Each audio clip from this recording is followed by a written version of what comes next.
శ్రీమాత్రే నమః శ్రీ మహాసరస్వత్యే నమః శుక్లాంబరధరం విష్ణుం శశివర్ణం చతుర్భుజం ప్రసన్నవదనం ధ్యాయేత్ సర్వవిఘ్నోపశాంతయే వ్యాసాయ విష్ణురూపాయ వ్యాసరూపాయ విష్ణవే నమో వై బ్రహ్మనిధయే వాసిష్ఠాయ నమో నమః శ్రీమాత్రే నమః శ్రీ మహాసరస్వత్యే నమః సోషల్ పోస్ట్ ఛానల్ ప్రేక్షకులకి శుభయోగం కార్యక్రమానికి స్వాగతం.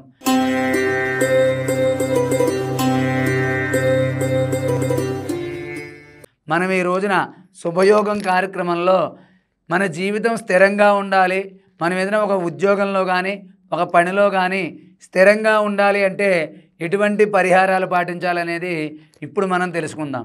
మనం చాలా ఉద్యోగాలు మారిపోతూ ఉంటాం, మన ఆలోచనలు మారిపోతూ ఉంటాయి, క్షణానికి ఒక రకమైన ఆలోచన, ఏదీ స్థిరంగా ఉండదు.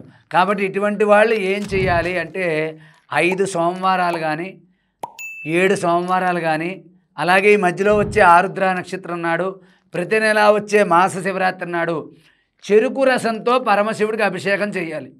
చెరుకు రసంతో పరమశివుడికి అభిషేకం చేయాలి. చేసిన తర్వాత ఆ శివాలయంలో కూర్చుని ఓం సర్వసిద్ధికరాయ నమః, ఓం సర్వసిద్ధికరాయ నమః అనే మంత్రాన్ని 108 సార్లు జపించాలి.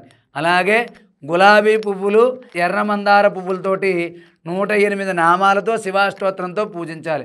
చెరుకు రసంతో అభిషేకం చేసిన తర్వాత 108 శివాష్టోత్రంతో 108 నామాలతోటి మందార పువ్వులు కానీ ఎర్ర గులాబీలతో కానీ పూజించాలి.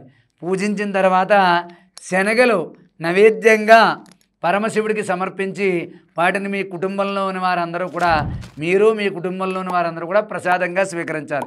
ఇలా స్వీకరించడంతో పాటు సాయంత్రం పూట శివాలయంలో 3 ప్రమిదలు తీసుకుని ప్రతి ప్రమిదలోనూ 3 ఒత్తులు, అలా 3 ప్రమిదల్లో ఒత్తులు వేసి దీపారాధన, ఆవునేతి దీపారాధన చేయాలి.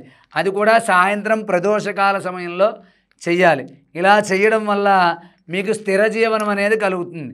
అంటే మీ ఆలోచనలు స్థిరంగా ఉంటాయి, మీ బుద్ధి స్థిరంగా ఉంటుంది. అలాగే ఒకే ఉద్యోగంలో ఉండాలి, మారకూడదు అనేటటువంటి ఆలోచన వస్తుంది.